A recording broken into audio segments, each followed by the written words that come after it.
Here's another momentum module tip.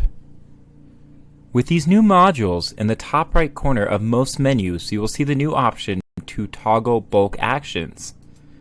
This will then show checkboxes where you can select the amount of insureds or whatever item you are looking at.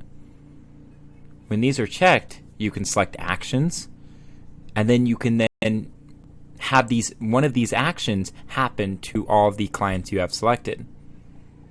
So if I wanted to select multiple insureds, I can then change the location, change the state, apply tags, all at once. And these are just the actions for the insureds. If I go into a client, you will notice the same type of bulk action appears underneath the policies. It has different actions that can take place. Again, these are under most menus. You'll see them under vehicles, drivers, all of those items.